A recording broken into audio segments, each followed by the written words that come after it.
Good morning and welcome to Rotary. We are Rotarians going places and we are people of action. We've got an amazing program again this week for you. And to get us started, to say hello are our greeters, Jamon Rivera, and Craig Adams.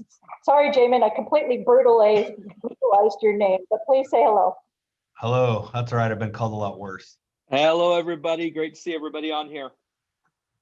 All right, awesome. Thank you. We have a number of guests joining us today, and I'd just like to recognize them by reading your names. Again, I'm having a horrible time pronouncing things, obviously, this morning, so please bear with me. But guest of Dana Eliason is John Reeves. Guest of Jadine Corcoran is Leif Ergeson. Guest of Ken Smith, we have Steve Smith, Mark Rapato, Bart Connors, Dennis Devitt, and Amy Singh. A guest of John Devaney are Tim Covis and Rainey Haas. A guest of Jack Bloxham is Don Gibson. A guest of Bunker Frank is Larry Frank. And we've got a couple of guests coming in as guests of the club, Amanda Ryder and Annalise Corcoran. So welcome to Rotary. We're so pleased that you join us today live on our Zoom. Next up is Rick Fairbrook with our music for the day. All right, today's Rotary music was inspired, written, and performed by Michael McCrae, who was a 1967 graduate of Eisenhower High School. He and I were in a folk music performance group for a couple of years at Ike, and then Michael graduated, headed to Los Angeles to seek fame and fortune in songwriting and performance. His first song was picked up and performed by a young, at that time, Pat Boone in 1969. Later, he switched to music ministry, which took him to Nashville, and then finally a job at Groon Music, where he sold musical instruments to the likes of James Taylor, Tom Paxton, and many other famous performers. In 2017, he was diagnosed with esophageal cancer, and after a rugged year, he is now a survivor. Through his recovery, he continued to write and perform music, sharing it often on Facebook.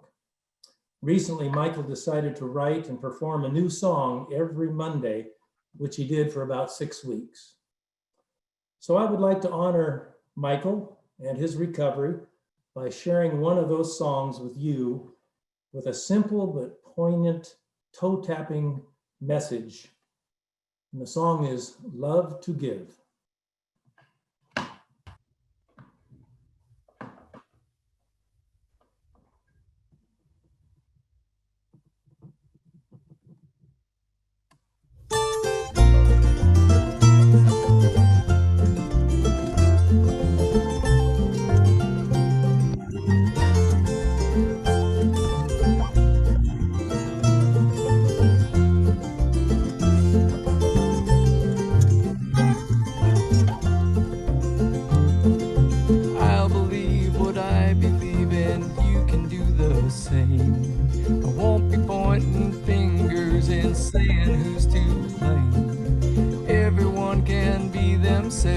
In the world I live, I'm doing fine, I'm making time, cause I got love to give to one and all, love to give, that ain't all, good wishes, peace and prayer, people everywhere, love to give to one and all, love to give, that ain't all, good wishes, peace and prayer to one and all.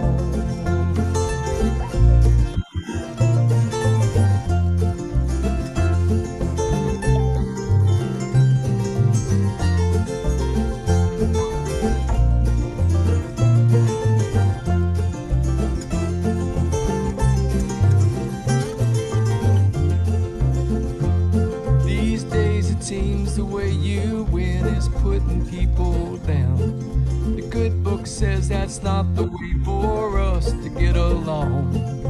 Life is just a moment, so I've chosen how I live. I'm doing fine, I'm making time, cause I got love to give to one and all, love to give, and that ain't all. Good wishes, peace and prayer to people everywhere, love to give to one and all, love to that ain't all.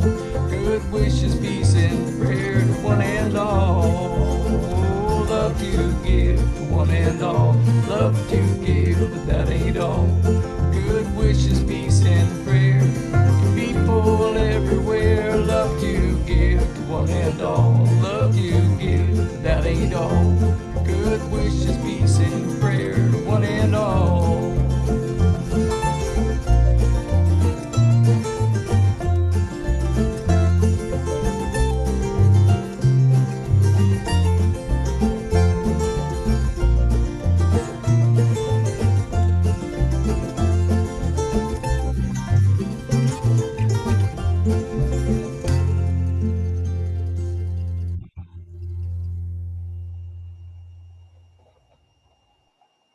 Wow, Rick, that was fantastic. You're absolutely right. What a toe tapper. That'll be with me the rest of the day. I really appreciate you bringing that to the club.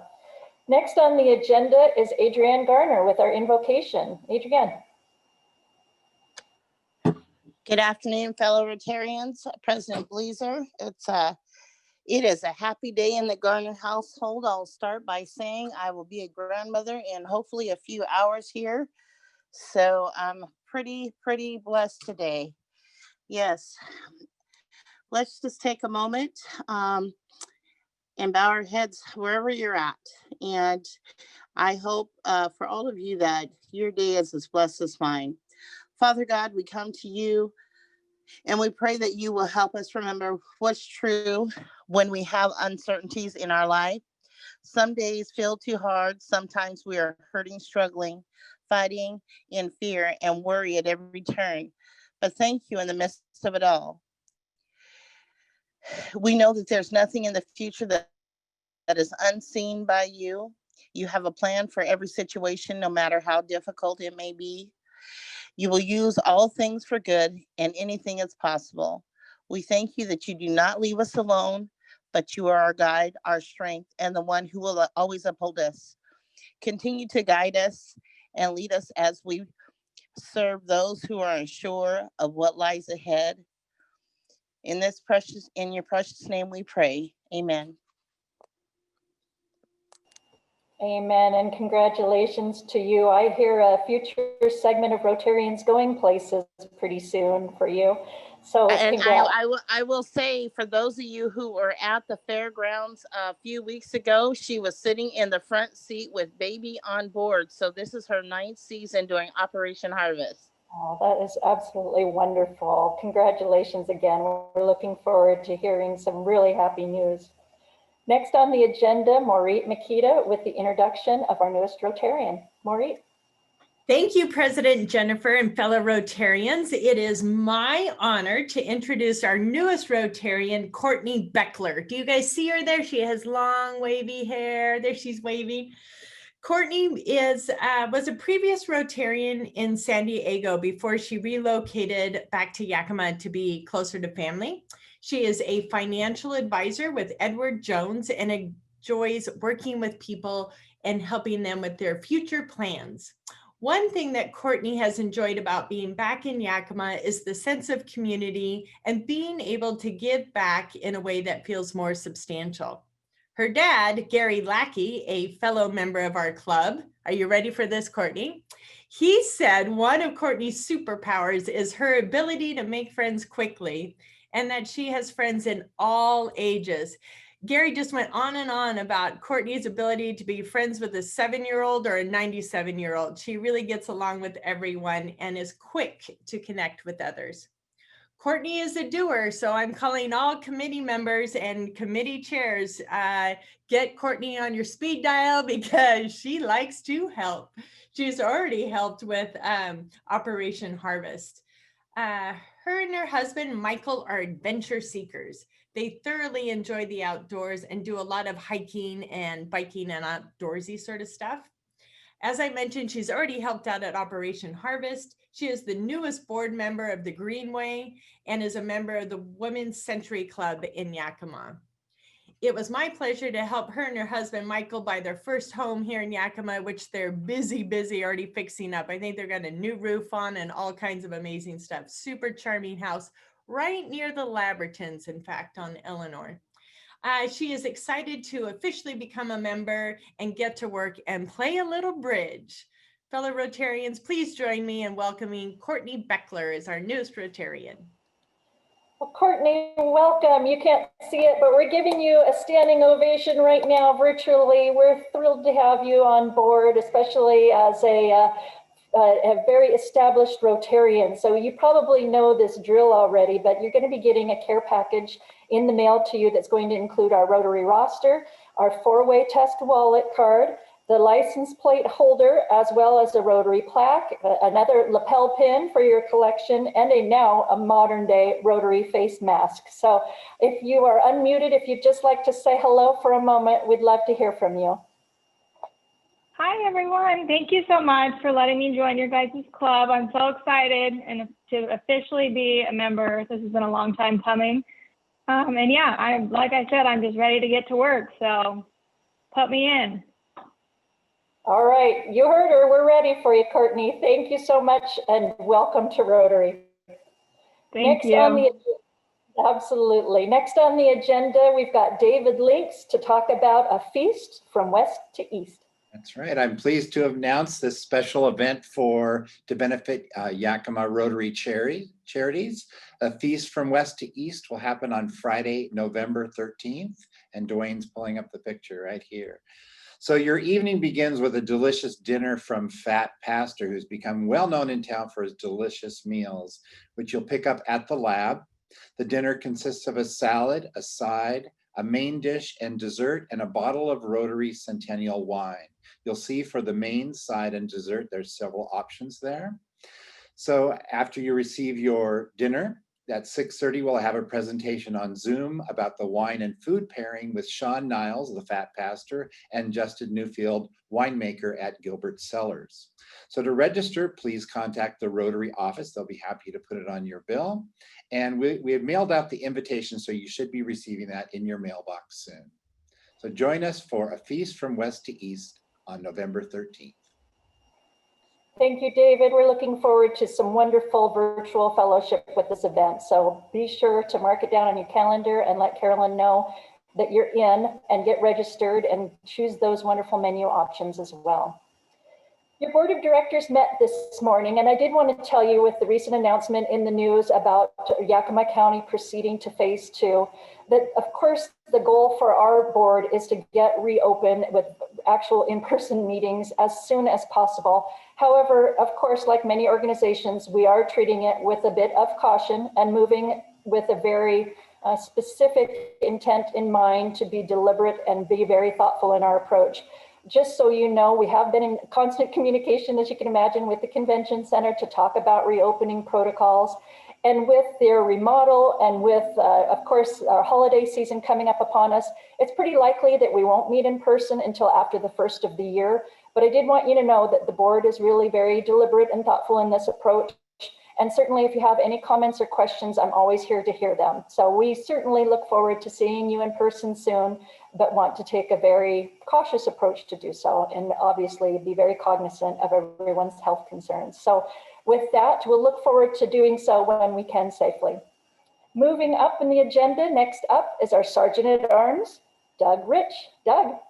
Well, good afternoon, everybody. I'm sitting here in the secret hideaway called the kitchen of my mom and dad's house with my dad along beside me and his snoring dog, Beanie.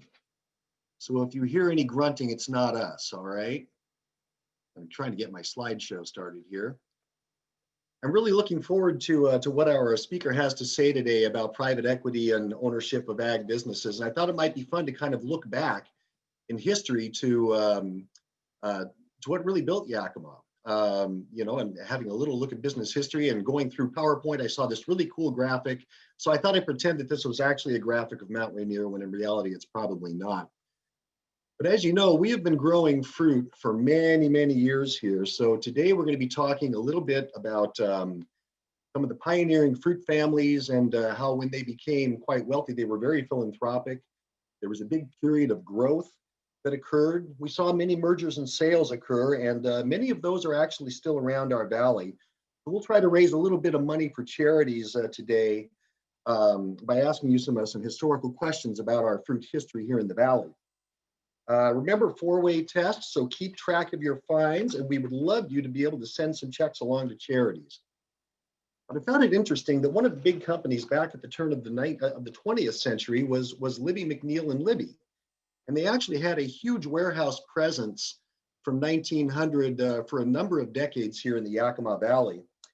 And I'm wondering if anybody remembers their slogan. I can't see the chat room, but if you can write it into the chat room, I'll give you about 5 seconds here. I'll be curious to know if anyone remembers Libby's slogan on their TV ad. And of course, there it is. If it says Libby's, Libby's, Libby's on the label, label, label, you will like it, like it, like it on your table, table, table. So here's our first Sergeant at Arms question of the day. Who was Libby's spokesperson in the 60s and 70s? I'll give you an opportunity to type in the chat room. If you don't know, then you're just going to have to remember that that's a buck that you're going to have to get to Carolyn a little bit later on.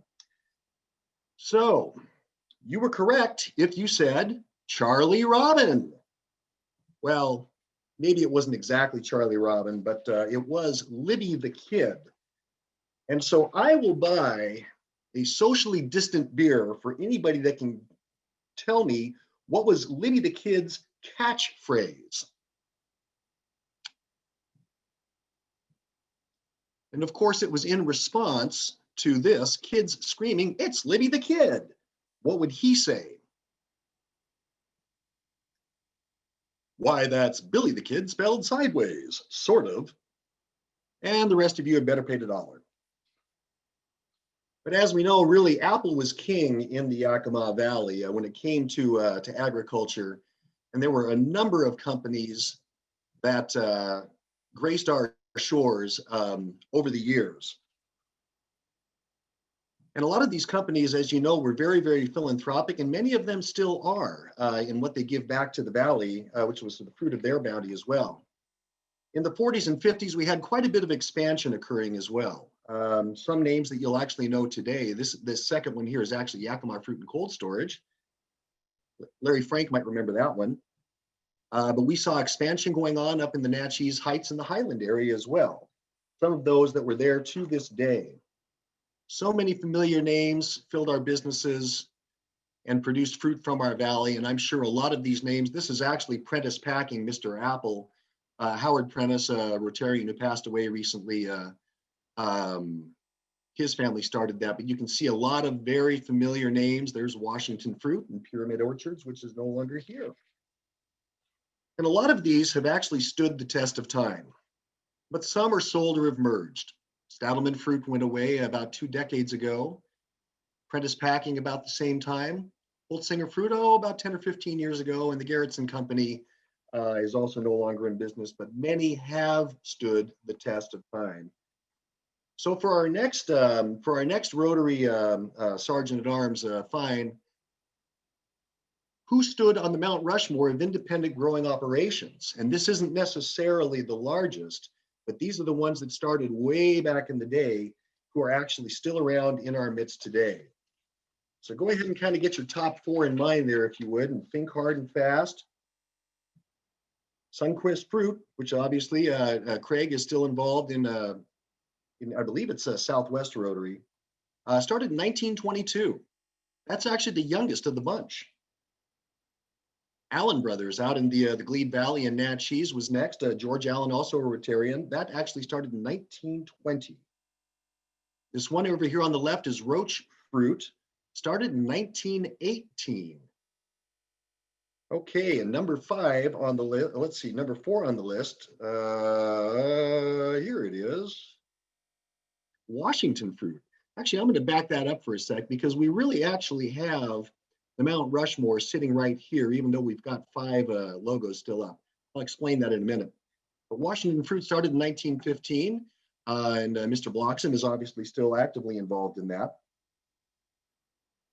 Next up, Kershaw Companies. They actually started in 1902. And then, of course, Craig Gilbert, one of our Rotarians. You're looking at the remaining companies here that actually started in the 1800s. Gilbert Orchard started in 1897, which of course leaves Congdon Orchards. But you'll notice Pyramid Fruit is kind of standing there by its side. Interesting story between Congdon and Pyramid Orchards. Pyramid was started by Ed Bannister, who was actually a civil engineer and was brother-in-law to one of the Congdons. And when Congdons wanted to bring water to their orchards located where the castle is right now, they needed somebody to be able to engineer that. And Ed Bannister did a couple of amazing things. He actually made the canals out of concrete, which was highly unusual at the time. And he also developed the concept of the siphon that actually runs under the Cowiche Canyon floor so that the canal can continue to run into Yakima to where the castle is today. And Ed Bannister actually started his first orchard, I want to say in 1905, but Congdon is the oldest at 1894. So that's your Mount Rushmore there. But who was the first to plant orchards in the valley? Think hard and fast about this one, because this is going to be your third Rotary dollar. The Congdon family settled in 1984, shortly before the Gilberts came into town 3 years earlier. But it was actually the Opalates of Mary Immaculate at the invite of Chief Kamayakan that planted the first orchard in 1867. And they established the very first water right as granted by the Yakima tribe 3 years before the state became a state, so that they could have pasture land for livestock and grow cabbage and potatoes. And they trained the Yakima nation in how to use the land best. And they actually had the oldest water right in the West at the time. That property is now known as the Atana Mission. So there you have it, folks. And you just remember to be very honest with your monies. If you don't think you answered those right, be sure to send your money to Carolyn immediately, lest she hunt you down. And that's your Sergeant at Arms. Thank you, Doug. That was really informative. I always love hearing the history of our valley. Thank you for tying in with our program too. Next, with our speaker introduction, is Sharon Miracle. Sharon. Good afternoon, Rotarians and friends. So today it's my pleasure to introduce to you Brandon Nichols. Brandon is the branch manager and associate vice president for Northwest Farm Credit Services in Yakima. And just to get out of the way, he's a cougar. So Brandon grew up on a family farm in Stanwood, Washington, just north of Seattle. Just a sec here. Oh, that was good. I just lost my, hang on, sorry. There we go. Just north of Seattle, before heading off and graduating with a degree from WSU in Agriculture and Food Business Economics. After graduating, Brandon moved back to Stanwood to work for the Northwest Farm Credit Services as a credit officer, primarily working with dairy and berry producers. In 2016, Brandon moved to the Ellensburg area to work at the Yakima branch here of Northwest Farm Credit Services. And primarily with the large vertically integrated producers in hops, tree fruit, and vegetable processing. Brandon also operates a small family farm that supports his passion for ag, and he enjoys the opportunity to work with ag producers on a daily basis. So I think my screen keeps cutting out, but if you can't see this, this is a vintage dog hat. Just got to represent both sides here. So Brandon, welcome to Yakima Downtown Rotary. We look forward to hearing your presentation. And for the rest of you, I just want to put a plug in. Private equity is not always horrible. We have fear that it's going to take the wealth out of our community and leave businesses devastated. That's the negative side of that. The positive is that it puts significant amounts of money in the hand of very generous folks who've been in our valley a very long time, and they have substantial wealth to reinvest in our community and do wonderful things with. But if you're worried about private equity and you are a business owner considering actually being bought out by private equity, please come talk to me or the economic development folks about employee ownership. We would love to help you structure that to keep employee ownership and those businesses owned locally and growing forever in our valley. So Brandon, over to you. Great, thank you very much, Sharon. Can everybody hear me okay? Okay, perfect. Well, thank you very much for the introduction, Sharon. I'll try and ignore the hat for just a second here, but certainly appreciate the kind introduction and I think great comments for sure about some of the impacts and maybe how private equity is viewed. And I'm certainly not here to share any personal thoughts there. Just want to make sure to share kind of from Northwest perspective, high level, what private equity is and looks like in the Valley, and some potential impacts to our growers and communities here. So certainly appreciate that, Sharon. And thank you to Doug here as well. I think that was a great tie-in to give a little bit of the background on some of these long-standing fruit families in the Valley, and how private equity is typically really focused in on some of those larger operations that we still see today. So I appreciate that. That was a great lead-in. Well, thank you again for the opportunity to speak here this afternoon. I'll give just a brief little piece of background for me personally, and a few comments about Northwest. And Sharon did a great job with the introduction, so I'll try and be brief here. But just for the perspective of how I personally come to view agriculture and some of my background and why private equity's focus in the ag space is of interest to me and Northwest. And as Sharon mentioned, grew up on the west side to a farming family, went to Washington State, graduated with an ag econ food business degree, still farm part-time as well as working with Northwest. So I have a deep background and passion with agriculture.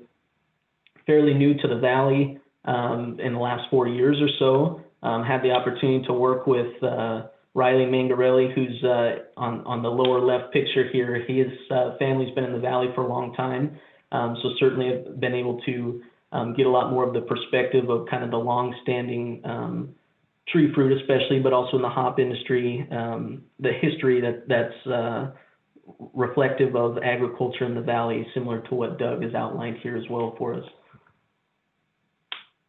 Just a couple slides I wanted to share about Northwest for those that aren't familiar, and I of course want to focus on private equity, but again, just to really emphasize why Northwest is paying attention to private equity and their impacts to ag, and especially in the Yakima Valley area. And I won't read our purpose statement on the screen here, but please do if you're not familiar with Northwest. Northwest Farm Credit Services is a financial services cooperative. We're chartered to work with specifically just agriculture, farmers and ranchers in the Pacific Northwest. So we cover Washington, Oregon, Idaho, and Montana, and also service some fishery customers out of Alaska through our Seattle's fishery branch. So it's important to understand that we're specifically chartered just to work with agriculture in these within these states, and are part of the larger farm credit system nationwide. Okay. And I bring that up again to really emphasize the perspective that Northwest is coming from. And one other point I'd make with that is what we are fortunate to be able to experience here in the Northwest, and what we as an organization get to benefit from with the opportunity to finance more than 200 commodities. And that's really reflective of the diversity that we benefit from here in the Northwest. And I bring that point up twofold. One, as you can see from the screen, there's a number of different crops and commodities that we're able to finance and work with farmers and ranchers here in the area. And so just to point out how fortunate we are compared to maybe some areas of the country that are focused more limited to just corn, soybeans, wheat, and cattle per se. The other point I wanted to touch on with this, as it ties into private equity, is those equity investors see this diversity as well, right? And this diversity is a result of a number of different factors that we benefit from here in Washington specifically, but the Northwest as a whole. And that's our climate, our water availability and irrigation infrastructure, our access to ports and ability to export products, a growing demographic and population that's driving consumer demand. There's just a number of different factors that contribute to how this diversity is able to take place here. Okay. And the final slide I'll touch on with Northwest, and again, just to drive home the point of why Northwest is so trying to stay so in tune with private equity, and to Sharon's point about the true impacts to our potential customers is, as I mentioned, we're financial services cooperative. So our member owners, our member borrowers are also owners of our cooperative. And as such, Northwest strives every year to return value to our customers through patronage. And because of our member owners' interest and future success in this industry, and if we're looking in this area, primarily tree fruit, for example, we want to make sure that we're understanding how private equity could potentially impact some of our customers, whether it be a concern or opportunity for them. Okay. So a few points that I'd like to touch on in our talk this afternoon, and I apologize in advance. Private equity has just a number of different offshoot topics, as we could say, that we could talk through. So with the idea of the time that we have this afternoon, I'm going to try and be fairly high level with the bulk of my discussion, understanding that this presentation is typically geared more towards like an hour and a half to even 2 hours at times, depending on what areas we want to focus on. So if I understand the audience correctly, I think there's some that probably have a little bit more background in what private equity is, maybe a different or varying level of familiarity with its presence in our valley today and maybe what's expected. So what I'd like to start off with is just kind of level setting a little bit about some basics of private equity, some different types, their ultimate goal, and then why specifically agriculture, and why it's becoming an increasing target for some of those equity investments. I would also like to, if we have time here, talk about specifically our impact of private equity as we see it in the Yakima Valley, and why we at Northwest care and why we feel like communities would care as well, not to mention growers and operators within our space. Also, if time permits, would like to talk through some of the things that we have seen over the last couple of years specifically, and maybe some limiting factors to private equity and its involvement in the tree fruit space or the Yakima Valley specifically. Just as a general disclaimer, and I'm sure most have probably heard it more often than not as 2020 has gone, I just want to really point out too that a lot of these comments are really geared over our experiences the last few years as an organization at Northwest. 2020, as it is in most industries, has been a bit of a curveball all the way around. Certainly there's been some limitations on private equity investments in general, specifically in the ag space in the last 6 to 8 months due to COVID. And we're still trying to make sure that we get a grasp of what exactly we expect private equity investment to look like going forward once things normalize, so to speak. Okay, would like to start with just a basic level set discussion around private equity for those with maybe varying levels here. And private equity is pretty all-encompassing terms in some respects. And at its basic, private equity is just an equity investment in a privately held business by external investors, as you can see on this slide here. And that's compared to, for example, say I'm investing through my 401k maybe in a publicly traded, I'm buying shares in a publicly traded company and own some level of, or have some level of ownership theoretically in those companies. Private equity is considered more of a high net worth individual per se, or a group of high net worth individuals throwing in funding to either purchase an asset or operating company altogether, or invest in some level of that company in exchange for a certain return one or a certain ownership percentage of that company. Okay. And as you'll see here on this slide, there's a number of kind of varying degrees of private equity that kind of fall into a few different buckets, and I'll just put them all onto this screen here. So from our perspective, what we typically see in terms of under that private equity umbrella is going to be traditional private equity offices, what we would call a family office, endowments, insurance companies, pension or institutional private equity, and then maybe ag land investors. Now, there's a lot of similarities between all of these, as you imagine, the primary one being, of course, that all of these have liquidity that they are looking to place in the marketplace for some level of return. Now, the difference between these different types of private equity is kind of twofold, and you can see that on the spectrum here highlighted on this slide, and that's the time horizon or how long an equity investor is looking to specifically hold an asset, and then also what they're expecting their return to be, given either the risk they've taken or the amount of time that they've been willing to put into this. Okay. And what you would see here is a traditional private equity firm, we would say probably is a little bit more aggressive in terms of what their return on equity expectations are. You would also see them probably be more in like a 3 to 7 year time horizon, where they would purchase an asset or a percentage of an asset to hold for 3 to 5, 7 years, and then sell off to get that return. Compared to maybe on the other end of that spectrum, of an insurance company or a pension fund that might be willing to settle for a lower return on their investment, maybe 3 to 4% annually, but are willing to hold on to that investment, such as an orchard, real estate, or other ag real estate property for 20 to 30 years, for example, with the idea of trying to get a consistent lower return. And what we see with that, for example, with pensions or insurance companies, is that's typically just them matching some guaranteed level of return or more consistent level of return that they've promised the investors or folks that are buying into their insurance premiums. Okay. Ag land investors, as you can kind of see, is down on the bottom middle area there.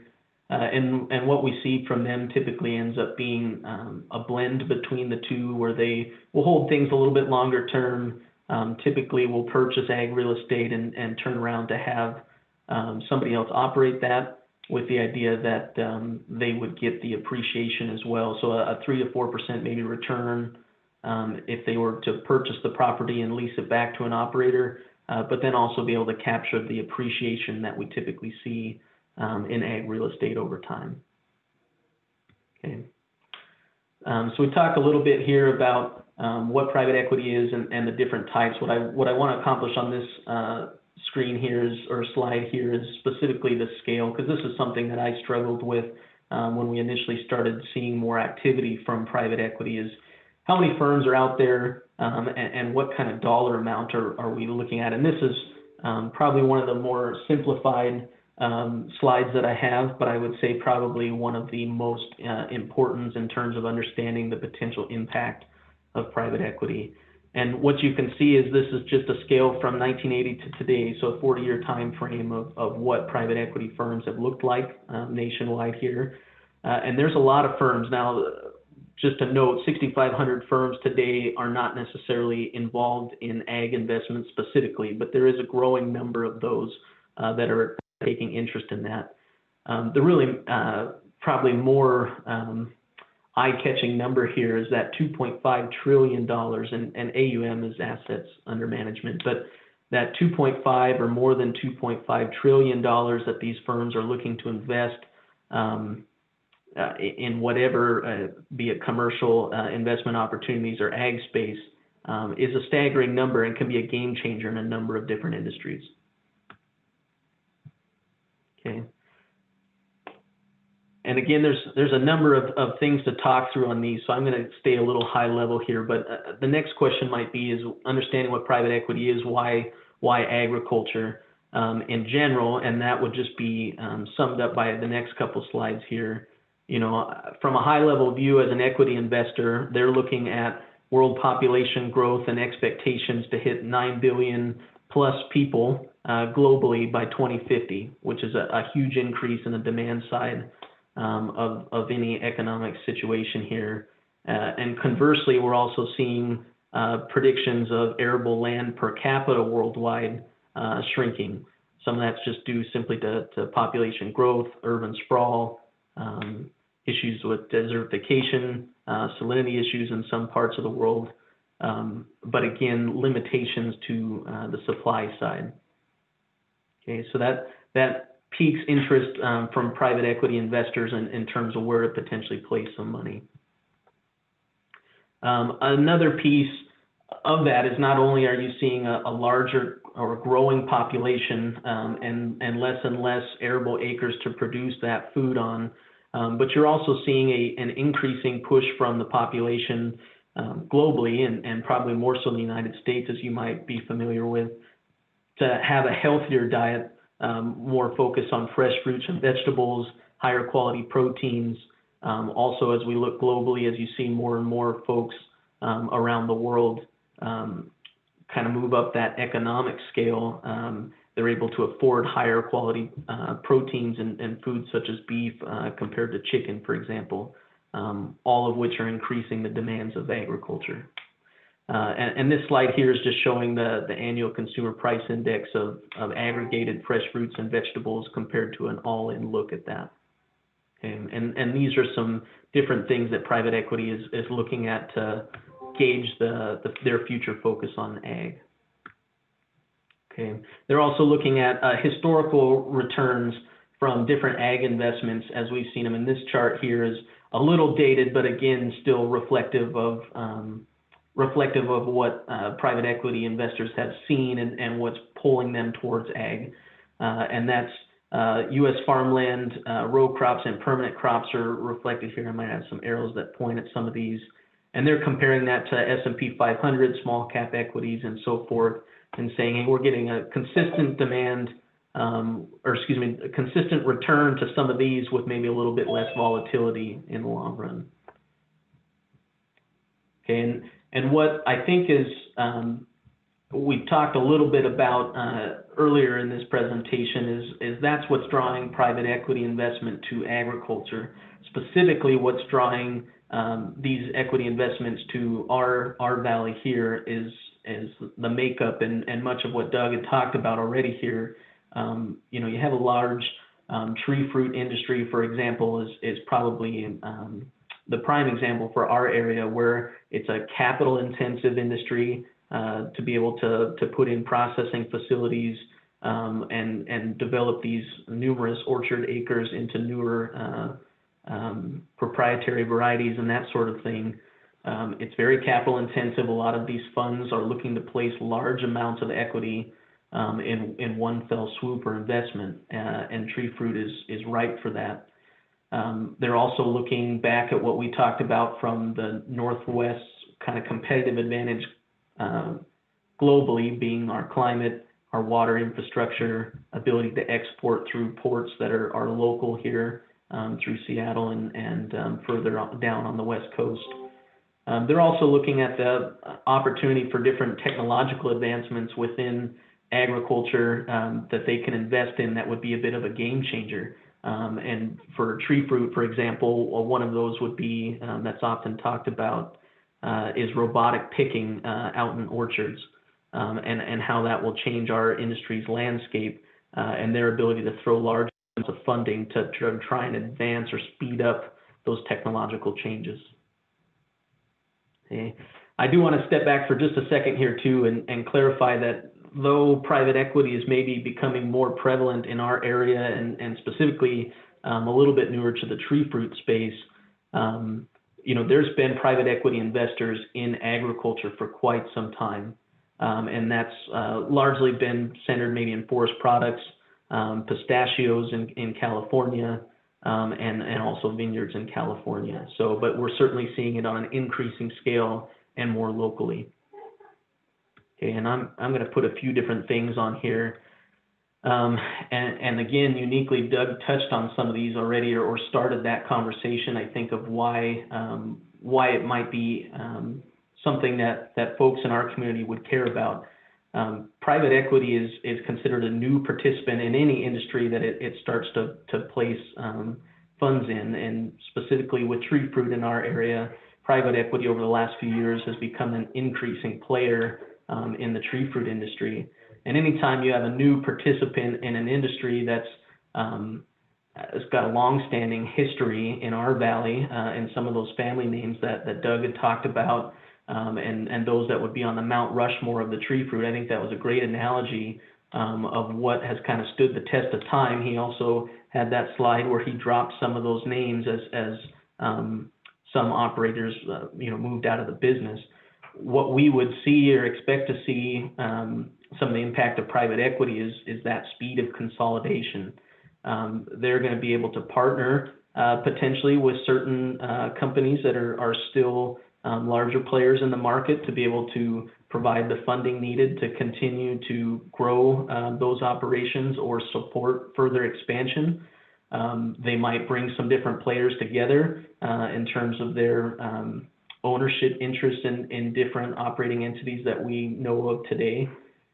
And the other piece that I think is important to Sharon's point that I think gets looked over often is there's a lot of long-standing families within our valley that might not have a succession plan or the next generation that's really looking to take over that business. And unfortunately, they've also scaled their business to a size where not just anybody can afford to purchase some of these companies.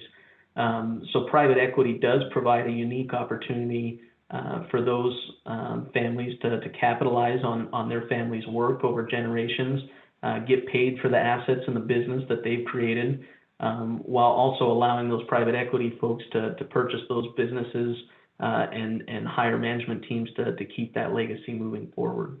And we certainly see that as well. Okay. And I'll go through a few of these slides fairly quickly, and again, understanding that this is just, I'm going to skip through a couple here because this is talking through the same pieces, and we touched on some of this here too.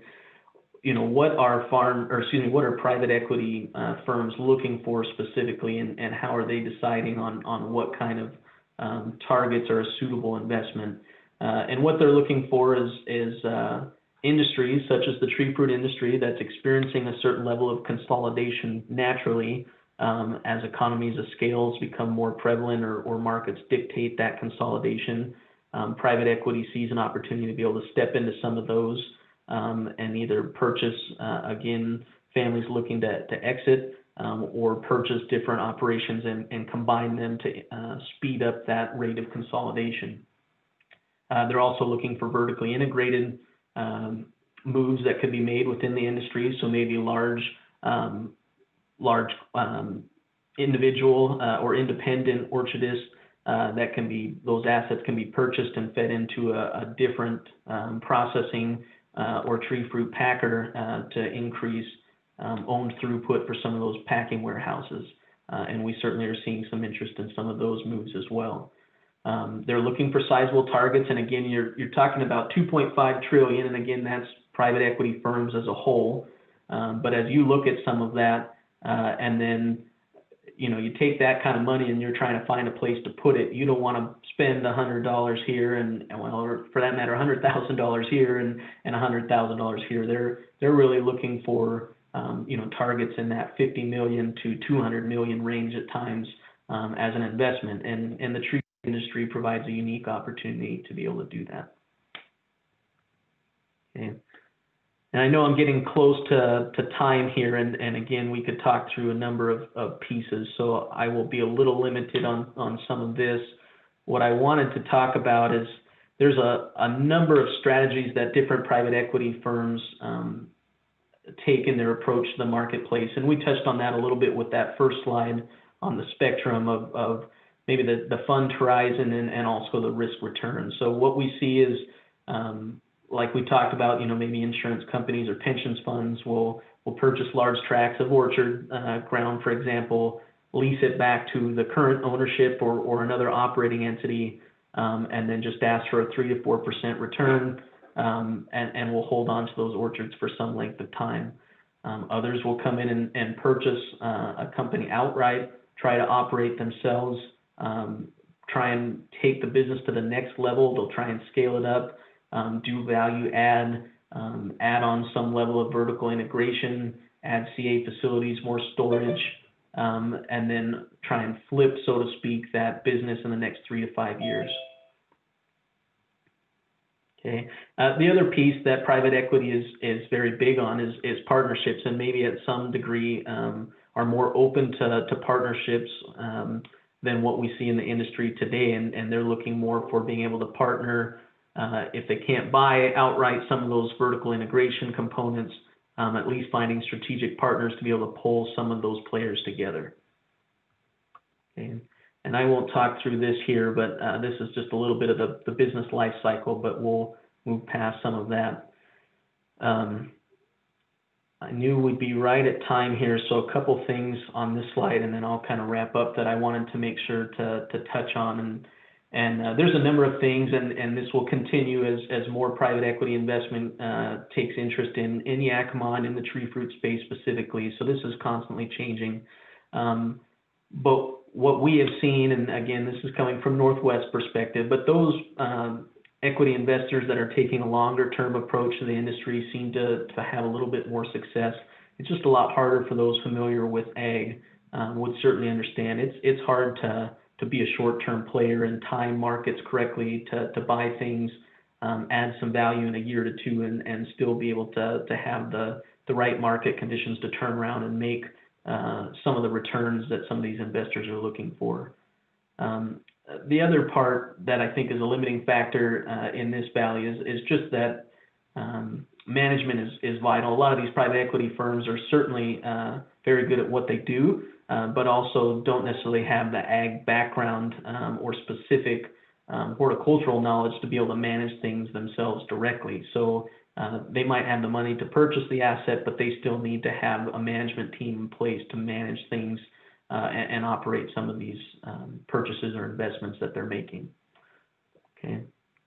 And also just what you would expect in any kind of investor, right? It's hard not to get overly optimistic, but what we see at times are returns on some of these assets that are just not realistic, and red delicious box prices that are indexed to the CPI or inflation, and they're expecting those returns to go up at a 2% rate every year. And for those involved in the industry, just know that's not realistic. So we talked through some of these pieces here. I've just got some more specific examples, but I wanted to touch on some of those.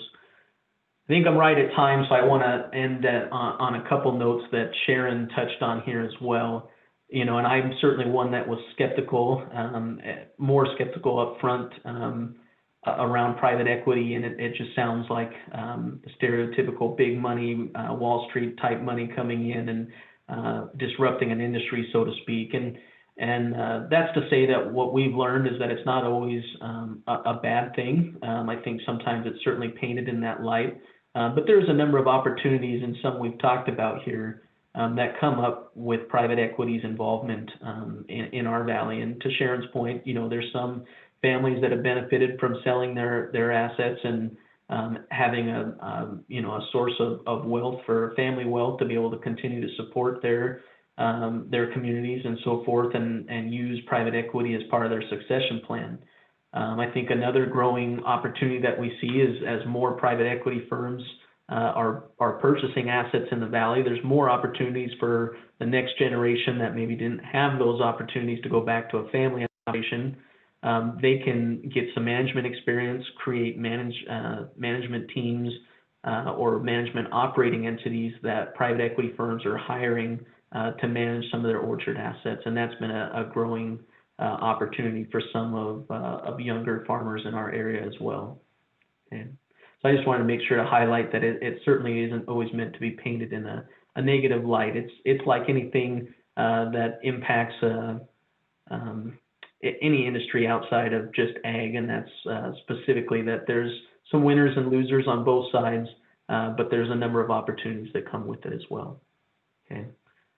I know that was a quick rundown on a bit of a high-level view of private equity and some of its potential impacts here in the valley. So I appreciate everyone's time here on the call and opportunity to speak with you. I'll let Sharon and maybe some others let me know if there's some time for some questions, or certainly please make sure to take down my email address here on the screen and reach out to me with any questions, or if you'd like to talk more.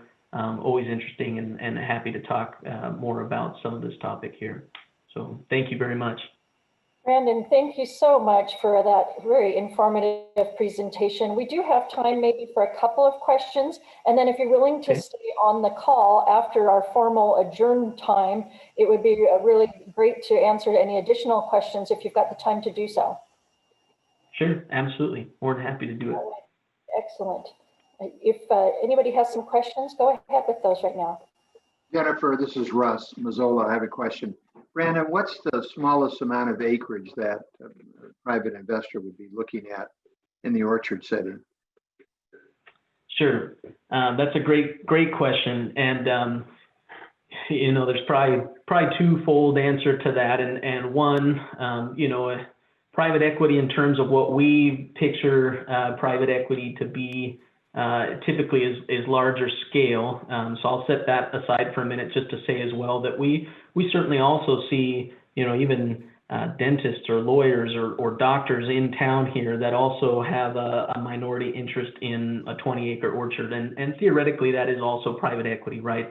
But for the purposes of what we're getting at in this presentation, private equity firms are typically looking, I would say the smallest kind of investment threshold that we've really seen anybody be interested in is about $50 million investment. And depending on if that's just orchard assets or whatnot, that can be a sizable number of acres if it's just centered in tree fruit and not including, processing assets or something like that. Thank you. Enjoyed your presentation. Yeah, thank you. Brandon, we wish to thank you very much for being part of our meeting today. And in honor of you speaking, we are going to be making a donation in your name to our Yakima Rotary Charities. And again, if you'd like to stay on beyond our next presentation, then please do, and we can have some additional time for Q&A. Perfect. Yeah, thank you very much. I certainly appreciate that and appreciate the opportunity to speak with this group today. Thank you. All right, thank you. Next up is our Rotarians Are Going Places segment with Amy Babe. Amy. All right. Thank you, President Jennifer. And this is an exciting moment because I get to announce that some of our favorites, Kurt and Melissa Laverton, celebrated their 46th wedding anniversary this week. It was October 12th. They both grew up in Yakima. Melissa went to Wilson Junior High and Kurt went to Franklin Junior High. Then they both ended up at Eisenhower and they knew each other. Then Kurt went off to the Naval Academy and Melissa went to the University of Washington. She had a summer job at the Pacific Science Center, and one day Kurt and his family walked up. He remembered her and boom, fireworks. He took her out to a French restaurant that she'd always wanted to go to, and they talked and talked and talked. Then they started a long distance relationship. At the time that they got married and moved to the East Coast, they had not been together in the same place more than 30 times. So if that's not MFEO, made for each other, I don't know what is. So congratulations to Kurt and Melissa. And next up, we have Mr. David Hargraves. Dave is one proud papa. I saw this on Facebook. Very exciting. His daughter, Katie, recently passed her nursing boards. And the day before the exams, she was stopped at a crosswalk in her brand new Subaru, same car I have, and rear-ended by a guy who was doing at least 35 miles an hour. No skid marks whatsoever. He just rammed into her. 2 hours later, she took her mom's car to Portland and took her nursing boards the next day. And guess what? She was really sore and she was convinced she failed, but she passed and she has a job lined up at Virginia Mason Memorial. So congratulations to Dave and his daughter, Katie. And that's it. Thank you, Amy. Congrats. Congrats, Lavertons. Love those photos. And Dave, indeed, you should be a proud papa of that. That's exciting news. Congratulations to all of our Rotarians going places. So next week's program, we're going to hear from Dr. Andrew Sun with Heritage University. He's going to be talking about contemporary issues with universities and higher education. The following week is our own Charlie Robin to talk about the history of musicals. And then the week after, Don Langing to talk about the USO Northwest as part of our Veterans Day program. So some great, exciting programs coming up on the agenda. So with that, we're going to officially adjourn. Thank you for all of you for making this program so exceptional. And we'll continue to take on some questions and have some answers from Brandon.